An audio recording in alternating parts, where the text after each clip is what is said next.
Stella Wars really need to consider having a comedian host the entire show, because some of the stuff that he said during that show was hilarious, especially when he called out Dr. Bobby Jones. That was hilarious. Y'all want to see Dr. Bobby Jones ensemble, his outfit when it aired. Not ensemble. But this dude had on this shiny tiger print suit jacket. Now you can't go up, like you said, you can't go up in the store like Dillard's. Look at that shiny suit jacket that y'all got. It was like, after you wear that needs to go in the museum. Yeah, it was like, just put that up there at Mademoiselle, because that was, oh my goodness. And it was so hilarious and so funny. And I'm glad that, Dr. Bobby Jones took it in good spirits and everything. But I'm like, yeah, if anybody was going to wear that sequin tiger print suit jacket, it would be Dr. Bobby Jones. He would be the one. So I will be, y'all please, when this airs, come back to this video and leave your comments below about the suit jacket, okay?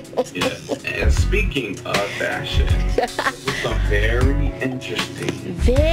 interesting fashion choices during the Stella Awards. Now, we were getting ready to get, seated and everything, and it was this lady that had on this, I don't know what it was, but it was just too many layers, too much white. I said, is this Mother Goose, and is she about to read us a nursery rhyme? Oh my goodness. It was a mess. And then, now you said Peter will be all over the Stella Wars because everybody was coming up in there with a fur jacket. Yes, these people, let me tell y'all, when you go to the Stellas, because we're going to speak this into existence in your life, when you go to the Stellas next year, and I told Mother, look, we getting us a fur. I felt so out of place, because everywhere I looked, guys were rocking furs, the women are rocking furs. You got fur vests, long fur, short fur, scarves, gloves. You name it, they got it. You name it, they got it. Rabbit, chinchilla, mink, fox. It was all in the house. Peter is gonna have a ball when they see what went down in Nashville. And then there was these three ladies that just came walking like it was like the fur committee or something, because they just came walking and every single one of them like had on a fur coat. I'm like, what's going on? My only rule when Mother and I were looking for outfits, I was like, the only rule is we're not dressing like we're going to the Kojic convention. I would not do that. And there was definitely Kojic convention all up in there. You could tell who was the first lady and her husband and pastor. You know how they like to dress alike. So shout out to the married couples who all dressed alike and wore the same color and everything. And a few pointers to the dudes. To the dudes? To the dudes, okay. I'm going to let Jay take the dudes, because y'all, Jay had a very cute outfit on, by the way, ladies. Yes. Oh, he was looking fresh. But no, a few pointers for the dudes. Dudes, we cannot bedazzle our suits. And because I saw so much bedazzle, glitter, everything. Dude, that's not for us. Let's let the ladies do that. No, best dress at the Stellas for 2012. Definitely go to the fellas. Yeah. The fellas outdid the ladies here. You would think you see something hot on one of the ladies, and you'd be like, yo, she's rocking that. That is high right there. Then 2 seconds later, here come a dude. He upstage. So I was like, you know what? You got it, sir. Yeah. But yes, leave the bedazzler at home, please. Guest appearance by Gumby. Someone had on a all green suit and they had green hair. Oh no, they didn't. Oh my God. No, they didn't. No. Wow. But dudes, come on now. Well, that's better than the Kool-Aid red head that I saw. So So Really? yeah, Kool-Aid Red. Oh my God. And then you guys will see, because homie was in the mosh pit, the dreadlock mohawk and very high. I don't know how he had to put like some wires, rods or wire in that, because we're talking like locks all the way down your back, and he had them sticking straight up in a mohawk, and he was doing his thing. I understand the youth. We're coming into this gospel thing, and I know the Bible says come as you are, but just gotta be a little bit of not like that. Yeah, sometimes too much is too much.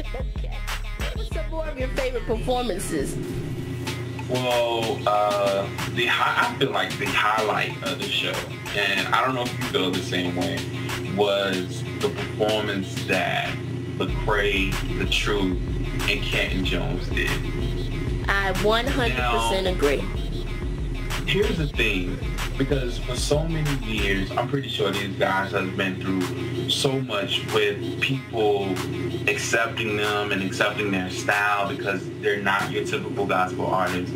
They don't have the presentation and the delivery as most of the gospel artists. So I'm pretty sure they've gone through a lot, and to know that the Stellar Wars came to them and asked them to be a part of this, and not only that, but to have the audience understand why you do what you do and what it is that you're saying and the message that you're trying to put out there. And it just had the place in an uproar. Like, it was just, oh my gosh, an outstanding performance. I really, like, that to me was the best performance. Yeah, it was history in the making. I know The Truth has performed on the Stellars once before, but it was still kind of like, new to folks, and they were like, okay, this was for the kids, we just gonna let the kids have this. But this definitely, everything about this performance, you guys, was amazing. From the way they entered the stage, the songs that they chose to do, which was very smart. Like Canton Jones did, I call him G.O.D. Then you had Truth come out. He did, I Can Never Make It Without God. And then you had Lecrae, who did Just Like You. And then all three of them together did, a version that I've heard Truth do before of Our God's an Awesome God.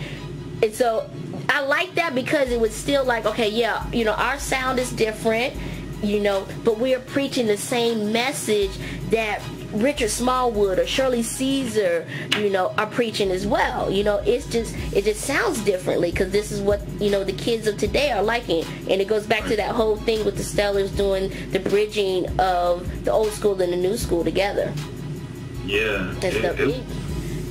That was the highlight of the show. And the fact that, and I'm looking around, and I'm, a lot of times I'm looking to see how other people are responding, and to know that, people, our age, and people that are like way older, like your grandmothers and your mothers, and they actually get it, and they're not like, standoffish, like, okay, whatever, that's for the young folks, but they actually get it. Like, that, like I said, that was the highlight of the show right there, and I can't wait. I don't know if you guys are gonna experience it the way that we did, actually being in the building, but oh my gosh, I hope it translates through the TV, because it was amazing. Yeah, it was hot. Like, they really shut it down. I was very happy with them. I actually ran into The Truth at the hotel, and I was like speechless when I first saw him, because it was so unexpected, and he was so nice and everything. He like gave me a hug and whatnot. I was like, all I could tell him, I was like, dude, I'm so ready for you. Like, you don't know, do you understand what you guys are about to do? And I think they do understand, and they did understand what they were about to do and what this was meaning for, urban gospel music, contemporary and hip-hop gospel music. So I'm just proud of all three of them. Canton Jones, Lecrae, they're taking off, and like I said, I hate to keep sounding like a broken record, but it's the same message that's being preached, when you listen to traditional gospel music. What I'm saying? It's just a different sound. That's all it is. But definitely shout out to them. To me, yeah, that was my favorite performance as well. So I totally 100% agree with that.